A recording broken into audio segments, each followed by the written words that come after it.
하겠습니다. 오늘은 38장, 39장 이 두 장을 가지고 우리가 곡과 마곡의 전쟁, 그러니까 지금 곡과 마곡의 전쟁이 여러분 인류 최후의 전쟁이다 이렇게 알려져 있지 않습니까? 인류 최후의 전쟁으로 되어 있는데 이 곡과 마곡의 이야기가 에스겔에도 나오고 요한계시록에도 나옵니다. 그러면 에스겔에 나오는 이 곡과 마곡의 전쟁과 요한계시록에 나오는 마곡의 전쟁, 곡과 마곡의 전쟁은 같은 전쟁입니까? 다른 전쟁입니까?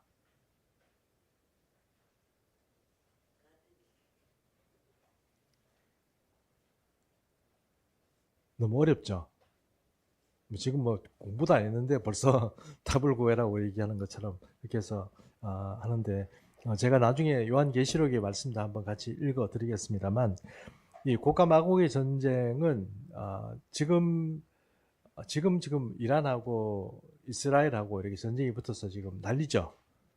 지금 그것 우리 때문에 기름 막 값 올라가지고 난리잖아요. 기름값 올랐는데 우리는 아무것도 아니랍니다. 필리핀 선교사님이 한 번씩 이렇게 메시지를 저한테 보내주는데 필리핀에는요 기름값이 3천 얼마래요. 그 사람 차 못 타고 다닙니다. 3천 얼마라 3천 얼마. 지금 필리핀이 제일 타격이 심하대요.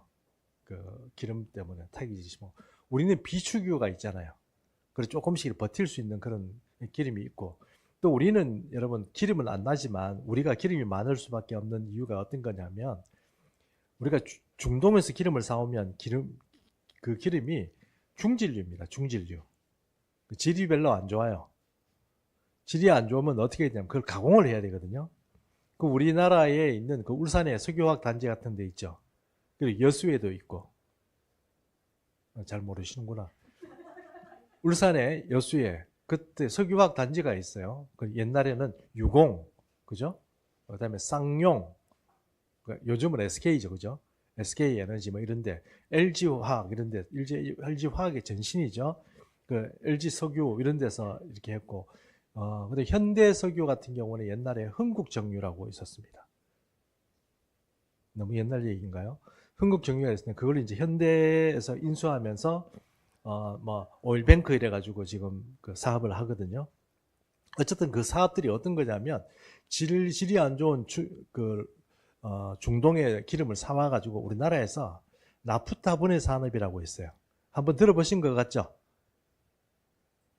공부를 안 하셨는지 뭐 그걸 이제 끓이고 이러면 그게 기름의 어떤 그 성질에서 조금 이렇게 온도를 받는데 이게 분해가 되거든요. 좋은 거, 뭐, 이렇게 빨리 좀 끓여서 이렇게 올라가는 거, 그 다음에 잘 안 끓는 거 이런 것들이 이렇게 분해가 되거든요. 그걸 이제 납타 분해 사업이라고 그래요. 그러면 그걸 이제 좋은 것을 뽑아가지고 이제 좀 위에 거, 좋은 거 이런 것들은 항공유로 써요. 항공유 이런 걸로 쓰고, 그 다음에 뭐 벤츠 이런 데 넣는 기름 고급유 있죠. 맞죠? 예, 옥탄가 좀 많이 높은 거 그런 거. 그런 거 옥탄가는 이제 거기에 산소가 얼마나 들어갔냐 그런 거거든요. 옥탄가 뭐 들어간 좀 그런 것도 좀 분리해내고 그 다음에 뭐도 내고 뭐도 내고 그 다음에 경유도 내고 그 다음에 중유도 내고 집에서 보통 우리 보일러 떼는 거 있잖아요. 요즘 우리 뭐 대도시니까 도시가스 떼니까 잘 모르겠습니다만 보통 보면은 이렇게 좀 도시가스가 안 들어간 데로 보면은 중유를 쓰잖아요. 그죠? 등유라고 그러기죠. 등유 이런 것도 쓰고 뭐 이렇게 기름을 다 분리해냅니다. 그걸 납타 분해 산업이라고 그래요. 그런 게 우리나라에 있잖아요. 60년대 건설을 시작해가지고 70년대 그거 사실 그게 굉장히 컸거든요. 옛날에 여러분 제가 울산에서 저기 현대 직원으로 근무할 때 현대 직원으로 근무하기 전에도 울산에는 그 현대 자동차, 현대 중공업이 있고 그 다음에 그쪽에서 울산 시내 쪽으로 조금 더 오면은 현대 자동차와 관련해 가지고 자동차 현대 자동차가 있고 그다음에 현대 자동차에 붙어서 이렇게 하는 그런 1차 밴드, 2차 밴드, 3차 밴드 이런 어떤 기계를 이렇게 막 만드는 부품 소재 공업이 좀 많이 발달된 데 있었고 그 다음에 저쪽에 가면 막 냄새 엄청 나는 데가 있는데 그게 이제 바로 석유화학 단지라고 그랬거든요. 석유화학 단지에 보면은 뭐 그때 제가 말씀드린 아까 말한 것처럼 요즘 SK죠. 그런 어떤 회사들이 있었습니다. 거기서 그런 사업을 하거든요. 기름도 안 나는 회사에 왜 그렇게 그런 정유 쪽에 일이 많으냐. 그런 기름을 수입을 해가지고 정유를 이렇게 만약에 말 그대로 정유를 해가지고 우리나라에 쓰기도 하고 팔기도 하고 이런 게 하는 거예요. 우리나라에 그래서 기름은 안 나는데 수출을 많이 합니다. 기름 수출을. 이해하시죠? 예. 그리고 그게 어디서 왜 그러냐? 우리 그 시설들이 우리나라에 이렇게 그게 많이 돼 있어서 그렇습니다. 알려진 것으로는 우리나라 기름의 67%인가를 우리나라 기름이 아니고 우리나라의 미국의 항공유 67%를 우리나라에서 수입한대요. 우리 기름 안 주면 항공이 없어가지고 비행기 못 뜹니다, 미국이. 예, 그렇습니다. 네, 그런 어떤 이야기들이 이렇게 있습니다. 그래서 지금 중동은 기름 팔아먹으려면 저끼리 막 잘하면 되는 게 아니고 한국이나 이런 정유 잘하는 회사에 잘 보여야 될까요? 안 보여야 될까요? 잘 안 보이면 어떻게 되느냐면 미국은 여러분 그 셀가스거든요. 셀석유거든요. 그러니까 이렇게 밑에 깔려있는 돌 밑에 깔려있는 그런 기름을 올리거든요. 그 막 딱 올리면 그거는 이제 경질유라고 그래요. 경질유는 질이 좋아요. 가공 별로 안 해도 돼요. 그거는 그냥 곧바로 뭐 경유나 아니면 휘발유 이런 걸로 쓰면 돼요. 제가 정확하게 모르겠습니다만 화학적이 아니라서 정확하게 그 쓰면 돼요. 그 미국 거는 수입하면 우리나라의 다른 정유 회사들 어떻게 돼요? 다 굶어 죽는 거죠. 왜요? 정유해가지고 팔아먹고 살아야 그래요. 산업이 돌아가는데. 그러니까 중동에서 보면은 우리나라가 어때요? 전부 다 어떻게? 우리나라가 지금 우리나라한테 기름 뭐 주니 안 주니 이렇게 하면 안 돼요. 그래가지고 알지만 얼마 전에 우리나라의 우리나라 외무부 장관이 대사를 다 불렀죠. 아랍 쪽에. 그러니까 그 중동의 대사를 다 불렀. 중동의 대사들이 다 착 왔어요. 왜 와요? 기름 팔아먹어야 되니까. 만약에 이번 기회에 우리 그러면 이제 러시아 기름이나 미국 기름 사겠다 이래버리면 어떻게 돼요? 중동이 힘들어요. 그렇기 때문에 좀 그런 면이 있어요. 그래도 여러분 지금 뭐 이란이 호르무즈 해협을 이제 가로막고 지금 뭐 기름 절대로 안 통과시키고 중국하고 어디더라? 인도인가? 중국하고 뭐 파키스탄인가 그 배들만 좀 이렇게 출입할 수 있도록 그렇게 해준다고 그러거든요. 예, 그 정도로 이제 지금 사태가 좀 어렵습니다. 근데 여러분 아시죠? 어쨌든 그렇게 해가지고 결국 합의를 했죠. 아시죠? 이제 여러분 신문을 좀 들으셔야 됩니다. 합의를 했어요. 그래가지고 이란하고 미국하고 합의를 해가지고 미국이라는 거는 결국 이스라엘하고 같은 괴를 같이 하니까 합의를 해가지고 이제 그럼 우리 전쟁 2주 동안 쉬자 이래 됐거든요. 아시죠? 휴전을 했어요. 했는데 이스라엘이 어떻게 해요? 누구를 때려요? 그래 좋다고 이란은 안 때릴게 이러고 그 위에 있는 시리아를 박살을 내버렸어요.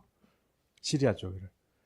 얼마나 박살을 냈는지 막 엄청 쏟아부어가지고 완전히 시리아가 난리 거의 뭐 초토화 됐어요. 잘 일어나기 힘들 만큼 초토화 되어버렸어요. 자, 그러면 중동 사람들이 이스라엘을 좋아할까요? 안 좋아할까요? 세계 사람들은요? 안 좋아합니다. 이해하시죠? 이 종말의 시간이 되면 이스라엘은 편이 없어져요. 자기만 딱 하게 됩니다. 우리 생각에는 이스라엘이 왜 이렇게 독선적이고 저렇게 하냐고 그러지만 사실 우리가 그 의미가 전 세계적으로 이스라엘이 미움받고 손가락질 받는 게 그게 종말에 가까웠다는 뜻이에요. 그걸 여러분 잘 이해를 하셔야 돼요. 사회적 분위기가 그렇게 됩니다. 그러니까 아무도 안 도와주려고 그러고 예를 들어서 중동에 전쟁이 일어나는데 전 중동이 이스라엘을 때리려고 딱 나설 때 미국이 안 도와줍니다. 지금은 같은 패를 가죠. 근데 안 도와줘요. 그런 일이 생긴단 말이에요. 그러면 이제 이스라엘이 아주 박살이 난단 말이에요. 박살이 나기 전에 주님이 오시는 거예요. 주님이 오셔가지고 어떻게 해요? 전쟁을 승리로 이끌어버리면 그게 바로 이제 여러분 오늘 이 38장 39장의 이야기예요.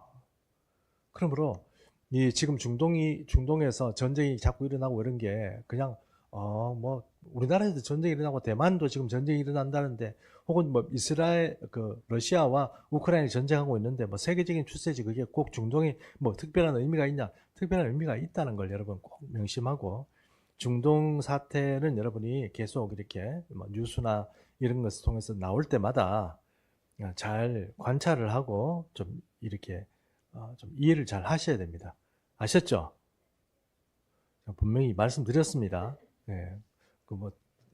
그냥 그런 거만 필요해서 그냥 예수 잘 믿으면 되지, 이렇게 생각하시면 안 돼요. 여러분 지혜 있게 대처를 할 줄 알아야 되지, 예수 그냥 잘 믿는다고 생각하고 너무 세상에 어두우면 그러면 안 됩니다. 주님이 일을 어떻게 시키시는지 그런 것들을 좀 간파하는 눈도, 여러분 그 통찰력도 믿는 사람이라면 필요한 겁니다. 자, 그래서 오늘 38장 39장을 볼 텐데요. 먼저 오늘 본문의 38장 1절에 7절 먼저 한번 교독합니다. 1절, 여호와의 말씀이 내게 임하여 이르시되, 너는 마곡 땅에 있는 로스와 메섹과 두발왕 곧 고게게로 얼굴을 향하고 그에게 예언하여 이르기를, 죄송합니다. 잠깐만요. 이르기를 주 여호와께서 이같이 말씀하시기를, 로스와 메섹과 두발 왕 고가, 내가 너를 대적하여 너를 돌이켜 갈고리로 내 아가리를 꿰고 너와 말과 기마병 곧 내 온 군대를 끌어내되 완전한 갑옷을 입히고 큰 방패와 작은 방패를 가지며 칼을 잡은 컴무리와 그들과 함께한 방패와 투구를 갖춘 바사와 구스와 붓과 고멜과 그 모든 떼와 북쪽 끝에 독일마 조석과 그 온 많은 백성의 무리를 너와 함께 끌어내리라. 7절 함께 읽습니다. 너는 너는 스스로 예비하되 너와 내게 모인 무리들이 다 스스로 예비하고 너는 그들의 우두머리가 될지어다. 될지어다. 네, 여기 되어 있습니다. 7절까지 되어 있습니다. 여기 뭐 이상한 이름들이 많이 나오죠. 이상한 이름들이 나오니까 이 이름들이 별거 아니라고 생각할지 모르지만, 여러분 이 이름들이 원래 그 땅에 살던 사람, 즉 말씀을 드린다면 70족속이 갈라질 때, 70족속이 갈라질 때 제가 앞에 바벨탑 때문에 갈라졌다고 얘기했죠. 예, 그때 언어가 갈라지면서 민족들이 갈라집니다. 갈라질 때 조금 어려운 신학적인 이야기이긴 하지만 하나님께서 그들에게 우두머리를 주시는데 그들이 가면서 자기 신들을 만들어내기 시작하죠. 그 신들이 어떤 형태가 되냐면 자기 지도자들이 됩니다. 즉 말해서 바사는 바사의 왕을 세우고, 그 바사의 왕이란 게 사람 왕이 아니라고 그랬죠. 맞죠? 영적으로 어떤 그 어둠의 세력에서 7세의 어떤 힘을 가지고 있는 그런 다스리는 왕이 있다고 얘기했습니다. 대한민국에는요, 대한민국도 그런 사람이 있습니다. 그런데 그 중에 한 개 나라가 여호와께서 다스리는 나라죠. 그게 뭡니까? 이스라엘이라고요. 오케이? 그럼 나머지 70개 중에 이스라엘 말고 다른 나라들은 누가 다스립니까? 다른 신들이 다스린다고. 다른 신들이. 목사님 그런 얘기하면 좀 이상한 거 아닙니까? 물론 이상하죠. 이상한데 여러분, 이게 제가 말씀드리죠. 우리가 어떤 이 성경을 보고 얘기할 때 히브리적 신앙, 그러니까 이 관점이라는 게 중요하다고요. 히브리적 관점이라는 게. 히브리적 관점 아니고 세상적인, 그러니까 서구적인 어떤 신학의 관점으로 보면 우리가 믿지 못하고 잘 보이지 않는 문제에 대해서 그냥 쉽게 그냥 판단하는데 그렇지 않다는 거예요. 그러니까 즉 말해서, 왜냐하면 제가 아무 생각 없이 성경에 근거도 없이 제가 이런 얘기를 하겠습니까? 그렇지는 않습니다. 그러니까 하나님께서 세상을 심판하러 오십니다. 세상을 심판하러 오시는데 그 세상을 심판하는 그 이야기가 우리가 궁극적으로 맞이하게 될 우리 개인이 그리스도의 심판대 앞에 서는 그 심판과는 다른 심판입니다.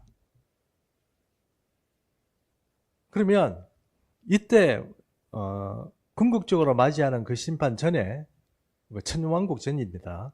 그 말하는 그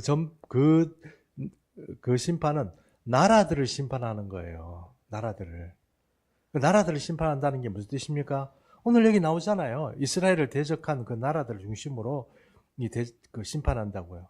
그래서 이 이후에 그 예수께서 이 땅에 오셔서 천년왕국 동안 다스릴 때 사람들은 어떻게 합니까? 전 세계에서 많은 사람들이 오라 우리가 여호와의 산에 올라 하나님의 전에 이르자. 맞죠? 그리고 뭐 그 주님의 도를 배우고 그의 길로 행하리. 막 가사가 좀 틀린 것 같은데. 이는 율법이 시온에서 나오며 또 뭐가? 주의 말씀이 예루살렘에서 나온다고 그러잖아요. 그런 게 그냥 노래가 아니고 진짜로 예수님이 다스릴 때 그때 전 세계의 사람들이 그 천왕국 시대의 그 동안에는 사람들이 전부 다 와가지고 어떻게 해요? 예수님께 자문하러 구하고 예수님이 시키는 대로 전 세계가 굴러간단 말이죠. 1년 동안. 그래서 제가 늘 말씀드리죠. 천왕국 시대는 성경이 말하고 있는 것처럼 약간 신적 상황에 놓여져 있는 그런 상황도 있고 나머지는 어때요? 지금 우리가 살아가는 것과 똑같다고 말씀드렸잖아요. 여러분 그걸 잘 못 믿으면 와 예수님 오시면 전부 다 마지막 바로 그냥 천국 지옥 막 간다고 생각하는데 그렇지 않습니다. 물론 지금 이렇게 죽는 사람은 천국 지옥 갈라지겠죠. 죽음과 함께 성도는 그 죽음과 함께 부활하기 때문에 바로 천국 지옥 갈 수는 있지만 바로 일반 성경적으로 우리가 얘기하는 역사적인 어떤 것들을 따져보면 우리는 결국은 그리스도의 심판대 앞에 가서 심판을 받는 겁니다. 요 구조를 잘 이해하셨죠? 맞죠? 더 이상 설명 안 해도 되죠? 자신 있게 좀 대답하십시오. 더 이상 이거 설명 안 해도 되죠? 예, 좋습니다. 그럼 곡과 마곡의 전쟁이 언제 일어난단 말입니까? 이렇게 물어보면 언제 일어난다는 뜻이에요? 예수님이 오시기 전에. 그렇죠. 나라들을 심판할 때. 나라들을 심판한다는 뜻이 뭡니까? 곡과 마곡과 그의 추종 세력을 어떻게 해요? 심판한다는 뜻입니다. 이해하셨죠? 그래서 엄밀하게 말하면 대한민국이다 아니면 미국이다 뭐 이런 나라들은 예수님이 오실 때 심판받아요 안 받아요? 심판을 받지는 않습니다. 그런데 하나님께서 그때 만약에 예수님이 오시면 우리 교회는 어때요? 사람들이 아무도 안 오겠죠? 왜? 주일 예배 드리기 힘들죠? 왜? 나도 없고 다 천국 뭡니까? 휴가 돼가지고 가버리는데 누가 남아서 예배 드리게 되는 분 계세요? 없죠? 예수님이 오시기 전에 우리는 휴가되고 그 휴거 안에서 그게 앞선지 뒤선지 모르지만 국가 마국의 전쟁이 있단 말입니다. 이해하셨죠? 예, 그렇게 되어 있습니다. 그리고 국가 마국의 전쟁을 누가 종식시키느냐? 예수님이 종식시킨다고 성경 분명히 말씀하고 있습니다. 이해하셨죠? 예, 좋습니다. 그러면 1절에서 7절까지 봤는데요. 여기에 보면 마곡이 누굽니까? 마곡. 매곡. 영어로 매곡인데 누굽니까? 지금 러시아가 엄청 크잖아요. 여기 남부 러시아에 있는 그 지역이 매곡이래요. 그 목사님 그거 어떻게 합니까? 잠깐 말씀드렸잖아요. 바벨탑 때문에 사람들이 갈라져가지고 야베 족속이 이 유럽과 그쪽으로 북쪽으로 갔는데 그 족속들이 갈라졌는 게 이게 마곡이 그쪽에 가 있는 저기 사람들을 말하는 거라고. 지금도 마찬가지죠.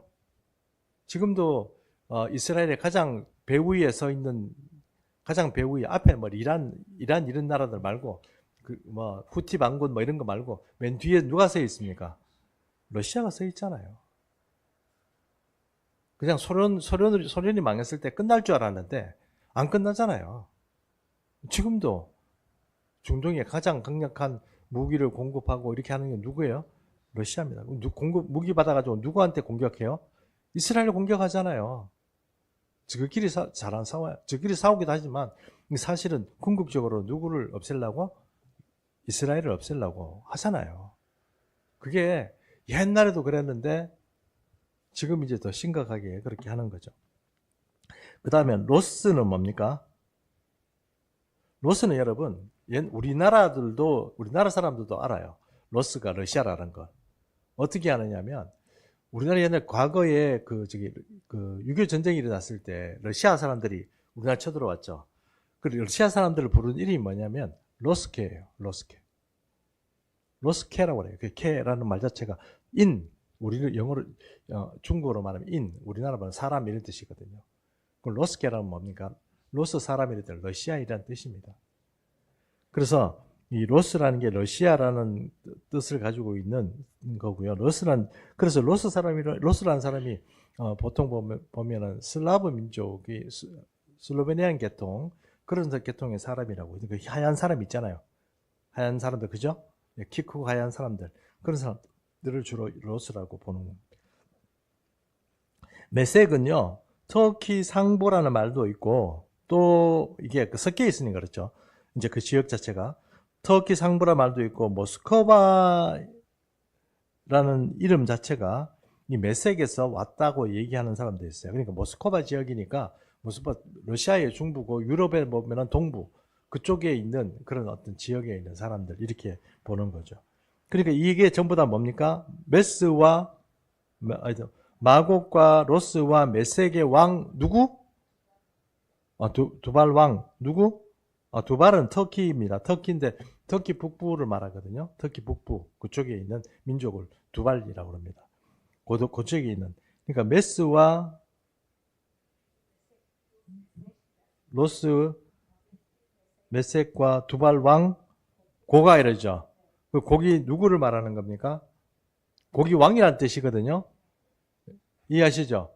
고기 사람 이름이 아니에요. 왕이란 뜻입니다. 이 지역을 통솔하는 왕 고가 이런 뜻이거든요. 누구예요?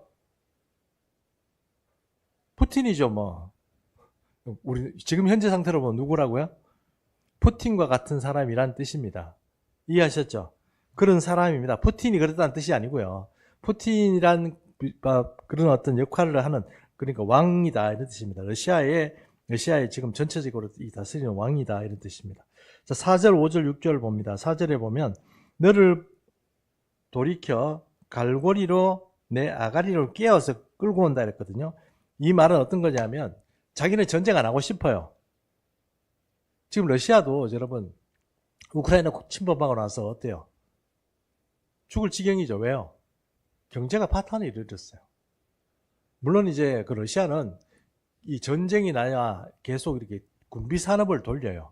그 사람들이 그걸 먹고 살거든요. 군인도 돈 받고 살고 그리고 공장이 돌아가는데 거기는 공장이 다른 게 별로 없어요. 우리나라에서 자동차 만들고 이런 것보다 오히려 군비를 만들어내는 게 공장이 많아요. 그러다 보니까 전쟁이 나야 이 사람들은 먹고 살아요. 근데 이런 어떤 전쟁을 일으키는 그런 어떤 산업이 있는데 그렇다고 해서 지금처럼 전쟁이 계속 조금 길어지면 어떻게 돼요?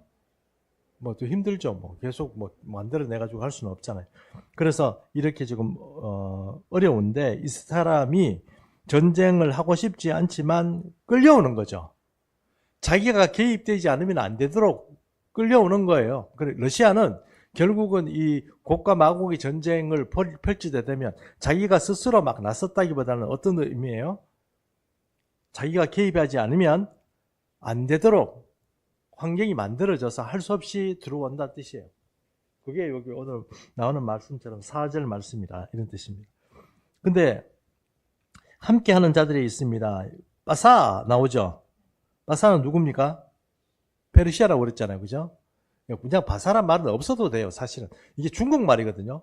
중국말에서 뭘 바사라고 그러냐? 페르시아란 말을 하려니까 중국말이 좀 부족해요. 맞죠? 우리는 페르시아 이렇게 있잖아요. 중국말은 좀 부족하죠. 그 한자로 쓰다 보니까 뭐예요? 바사 이렇게 된 거예요. 그럼 바사란 말은 사실 없는 말이죠. 이해하시죠? 예, 페르시아입니다. 페르시아. 페르시아는 요즘 우리나라 말로 어느 나라?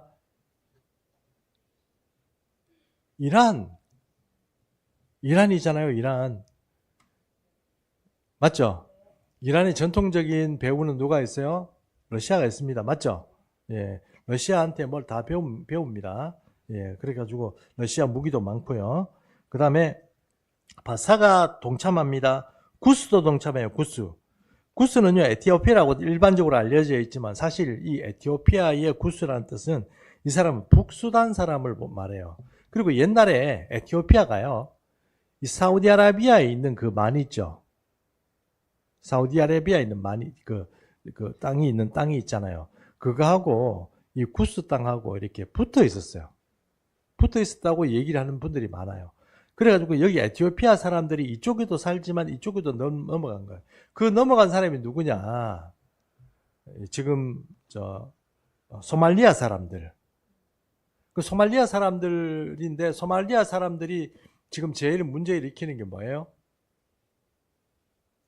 후티 반군. 이해하시죠? 그런 사람이다 이렇게 얘기를 하는 거죠. 그러므로 결국은 이 에티오피아 사람, 그러니까 구스 사람, 이 사람들도 이 곡과 마곡이 일으키는 그 전쟁에 함께 동참한다는 뜻이에요. 그리고 붓도 동참합니다. 붓은 어디냐면 이집트 옆에거든요. 이집트 옆에. 그러니까 붓이 리비아입니다. 리비아. 지금 현지 상태로 지명을 리비아입니다. 리비아도 이슬람 국가고 지금은 별로 전쟁에 잘 안 하지만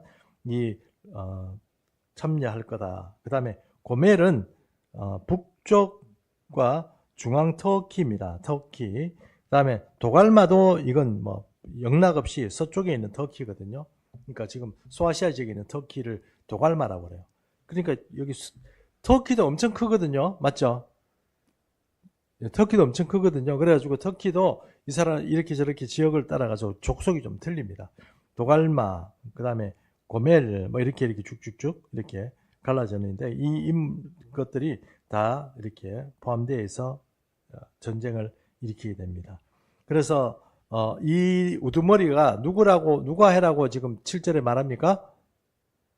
고가 네가 우두머리 해라 이러죠. 맞죠? 예, 그 러시아가 러시아의 대통령이라고 그러죠. 대통령이라고 해야 됩니까? 예, 하여튼 총수가 고기입니다. 고기 이렇게 쳐들어오게 되어 있습니다. 자, 고기 침입하는 땅은 이스라엘입니다. 38장 8절에서 9절 읽어주세요. 여러 날 후 말년에 내가 명령을 받고 그 땅 곧 오래 항폐하였던 이스라엘 산에 이르리니 그 땅 백성은 칼을 벗어나서 여러 나라에서 모여 들어오며 이방에서 나와 다 평안히 거주하는 중이라. 내가 올라오되 너와 내 모든 때와 너와 함께한 많은 백성이 광풍같이 이르고 구름같이 땅을 덮으리라. 예, 여기 말하는 것처럼 이스라엘이 특징을 말하죠. 이 땅의 특징은 어떤 건 옛날에는 황폐했는데 이제는 사람들이 칼을 피해가지고 뭐 전쟁이나 어떤 억압을 피해가지고 다시 돌아와서 평화롭게 거하는 땅이다. 그 땅에 있는데 그거를 누가 침범한다고요? 곡과 마곡이 전쟁을 일으켜서 쳐들어온다 이 말입니다. 그 땅이 어디예요? 이스라엘 땅이죠. 이해하시죠? 예, 이스라엘 땅이란 뜻입니다.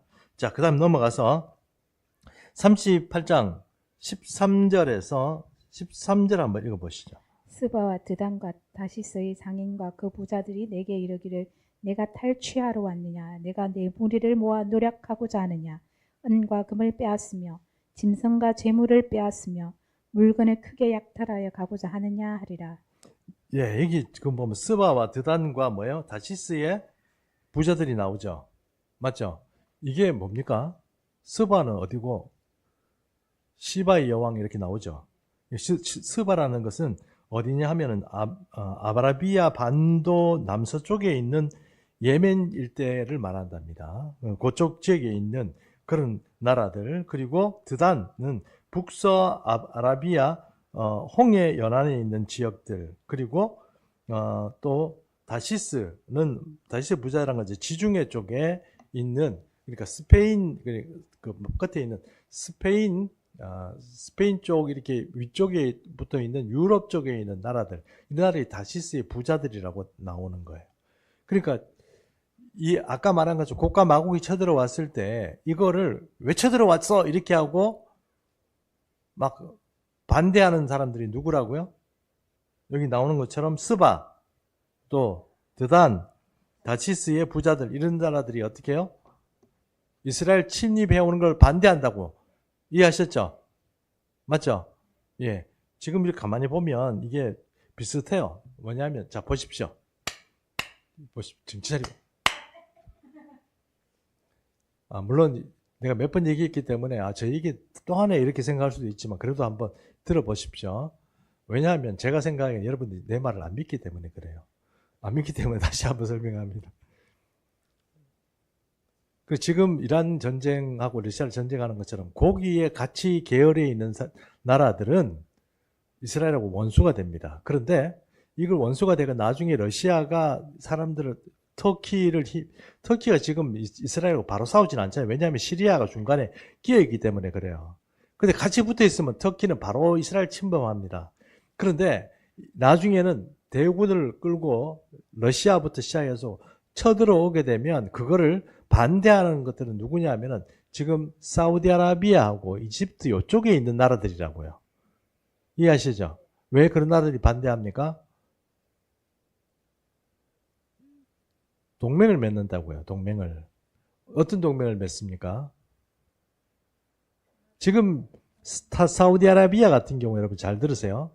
이제 나중에 성전 얘기도 하겠습니다만 사우디아라비아에서 지금 어떤 정책을 쓰냐면 자기가 살기 위해서 이스라엘하고 손잡으려고 그래요.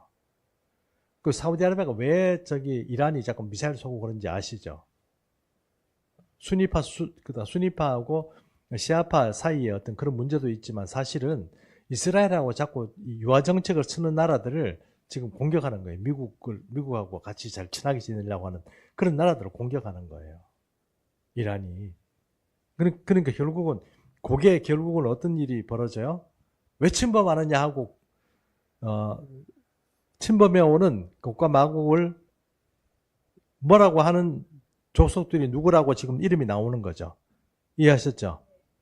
여러분 이게 에스겔이 몇 년 전에 썼어요? 2000 몇백 년 전에 썼죠. 2007, 800년 2500년쯤 되겠네요. 2500년쯤 전에 썼는데 지금 상황을 그대로 말하는 거잖아요. 지금 분위기를 그대로 지금 반영하고 있는 겁니다. 자, 그다음 넘어가서 38장 19절에서 22절입니다.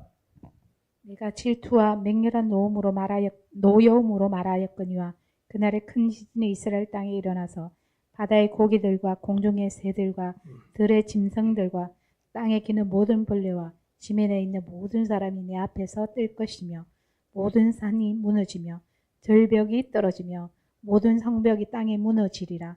주 여호와의 말씀이니라. 내가 내 모든 산 중에서 그를 칠 칼을 부르리니 각 사람이 칼로 그 형제를 칠 것이며 내가 또 전염병과 피로 그를 심판하며 쏟아지는 폭우와 큰 우박덩이와 불과 유황으로 그와 모든 무리와 그와 함께 있는 많은 백성에게 비를 내리듯 하리라. 자, 우리가 생략하고 읽었는데 지금 예수님이 오셨을 때 주님께서 분노하셔가지고 일으키는 어떤 재앙이 있는데 그 첫 번째가 뭐냐면은 지진입니다. 지진인데 엄청 큰 지진이 어디 땅에?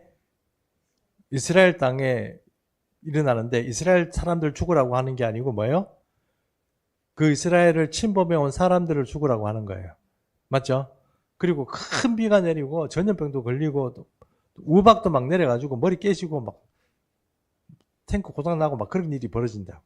그런 일을 주님께서 우리가 생각할 때 야, 좀 재앙이다 생각하는 그런 자연적인 재해가 결국은 어떻게 해요?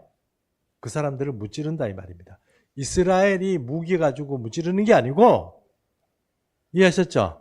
예, 국가 마귀가 일으키는 이 전쟁을 누가 마무리하냐면 주님께서 마무리하는데 주님 마무리하실 때 방법이 뭐냐? 큰 지진, 막 사람들 막 꺼져가지고 사람 그런 큰 지진 그리고 우박, 폭우, 전염병 이런 것들로 어떻게 해요?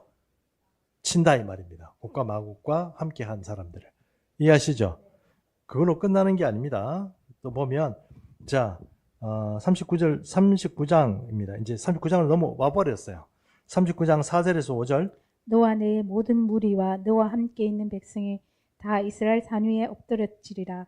내가 너를 각종 사나운 새와 들짐승에게 넘겨 먹게 하리니 내가 빈들에 엎드러지리라. 이는 내가 말하였음이니라.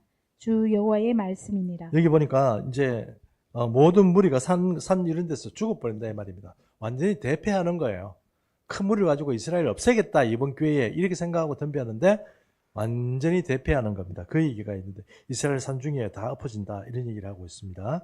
그 다음에 이 39장 6절 내가 또 불을 말곡과 및 섬에 평안히 거주하는 자에게 내리리니 내가 여호와인 줄을 그들이 알리라. 6절에 보면은 네가 공격해 왔으니까 너희 백성들은 가만히 있는 게 아니고 어떻게 돼요? 그 공격해 온 나라들마다 불 떨어져가 난리 난다 이 말입니다. 이해하시죠?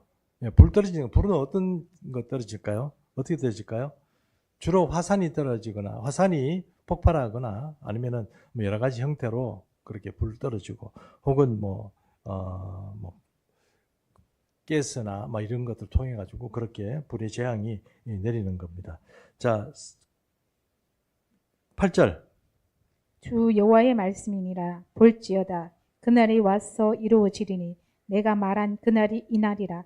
이스라엘 성읍들에 거주하는 자가 나가서 그들의 무기를 불태워 사르되 큰 방패와 작은 방패와 활과 화살과 몽둥이와 창을 가지고 7해 동안 불태우리라. 전쟁이 그런데 이스라엘 민족이 창 들고 칼 들고 이렇게 싸워서 이기는 게 아니라고 말씀드렸잖아요.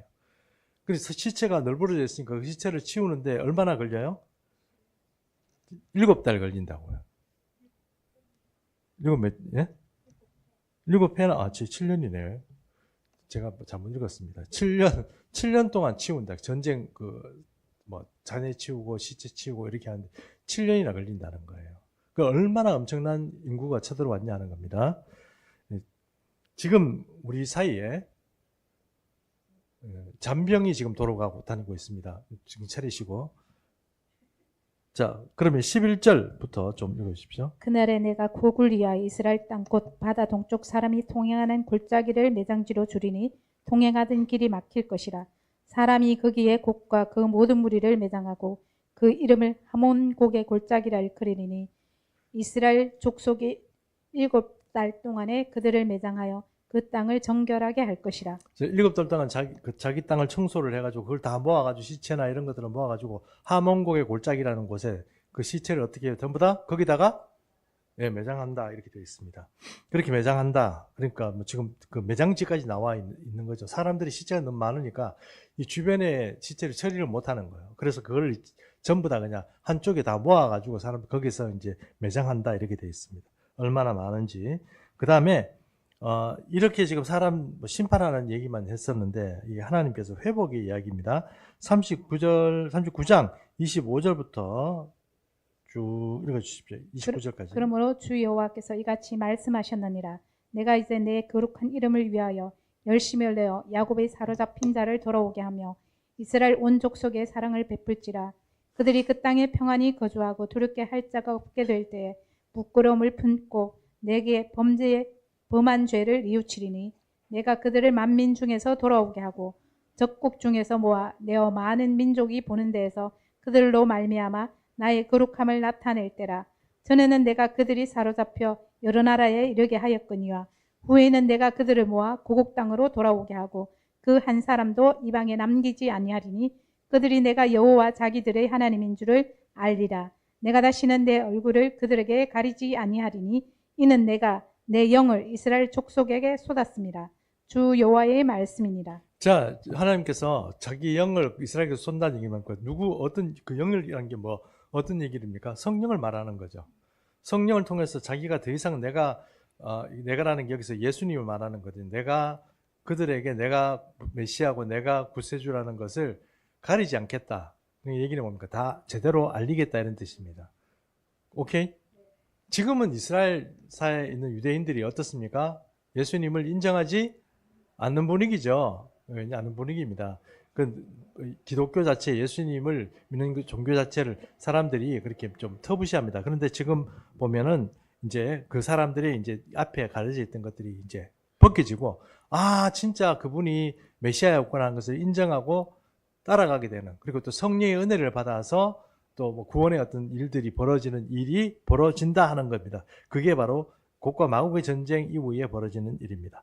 또 한번 우리가 좀 읽어봤으면 좋겠는데, 이게 이제 그리고 세계 만방에 흩어져 있는 유대인들이 모아서 다시 돌아옵니다. 안 좋으면 안 돌아오겠죠. 좋아서 돌아오게 되는. 지금도 사실은 이스라엘 사람들이 칼날을 피해 가지고 많이 유대 땅을 돌아갑니다.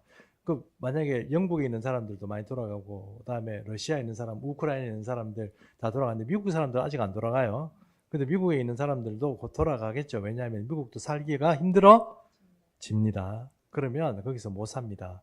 미국에 있는 사람들이 여러분 혹시 가끔씩 매시컴에 보면 대학교 내에서 이 학생들 간에 분규가 막 일어나죠. 패싸움도 벌어지고 막 이럽니다. 하버드 이런 데도 벌어집니다. 뭐 애들 뭐 공부만 잘해가지고 뭐 서로 평화롭게 지내는 게 아니고 공부 잘했는데 서로 막 멱살 잡고 막 서로 총 쏴 죽이고 이렇게 합니다. 안 알려져서 더 심하거든요. 그 뭐 때문에 그렇습니까? 종교 전쟁이고 또 뭡니까? 민족 전쟁이에요. 민족 전쟁. 거기에는 뭐가 있습니까? 기본적으로 유대인들을 싫어하는 거예요. 대학 당국도 싫어하고 뭐 이렇게 같이 나중에 뭐 문제가 돼가지고 앞에 나가면 유대인들이 피해를 많이 봅니다. 거기서 못 살아요. 다 돌아오게 됩니다. 결국은 이스라엘 민족들은 어디 땅에 다 돌아간다? 유대 땅으로 다 돌아간다. 이런 겁니다. 그 얘기가 있는 거죠. 지금도 돌아가고 있다는 건 여러분 아시잖아요. 예. 그게 2600년 전에, 2500년 전에 쓰여진 에스겔서에 그 내용이 나와 있다는 거예요. 참 대단한 거죠.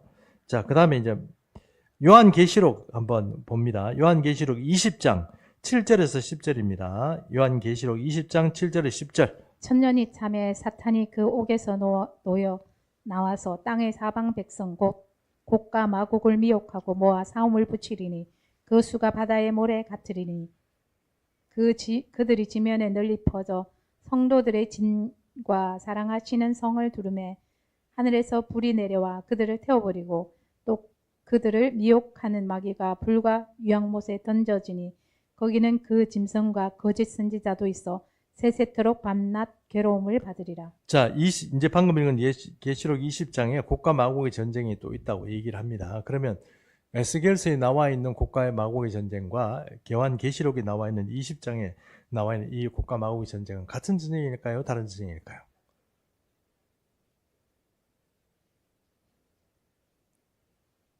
자, 그러면 다시 한번 얘기합니다. 그럼 여러분 이해를 잘 하셨으면 좋겠습니다. 자, 1000년 동안 왕노릇 한다는 그런 어떤 시기가 분명히 성경에 있다고 지금 말하고 있죠.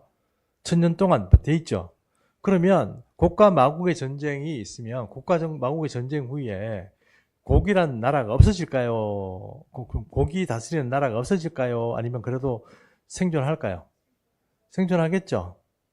이해하시죠? 예. 그러면 이 곡과 마곡의 전쟁은 에스겔서에 말하는 전쟁은 천년왕국 전에 일어나는 전쟁입니다. 맞죠? 그리고 요한계시록에 나오는 이 전쟁은 천년왕국 후에 새하늘과 새 땅이 생기기 전에 일어나는 전쟁입니다. 맞죠?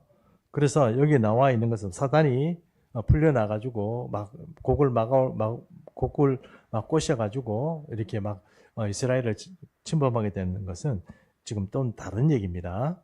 아셨죠? 그래서 지금 에스겔 이야기는 잘 보세요. 에스겔의 이야기는 천년왕국이 거의 종점입니다. 새하늘과 새 땅을 얘기를 해요, 안 해요? 네. 새하늘과 새 땅의 얘기는 에스겔서에서는 잘 안 합니다. 거의 어디서 얘기를 해요? 계시록에서 얘기하죠. 그래서 천년왕국 이야기는 새롭게 오는 새 예루살렘 성, 그러니까 옛날로 창세기로 말하면 에덴 동산과 같은 그런 역할을 하는 새 예루살렘에 약간 필요한 것들이 있지만 그렇다고 해서 완전한 새 예루살렘은 아닙니다. 그런데 그런 시기가 오는데 그게 이 땅에서 얼마 정도 유지가 되느냐? 1000년. 이해하셨죠? 맞죠? 그러면 그 천년 왕국이 오기 전에 어떤 일이 벌어진다? 곡과 마곡의 전쟁이 벌어진다. 어디 땅에? 전 세계에? 서울에? 예루살렘에. 이해하시죠?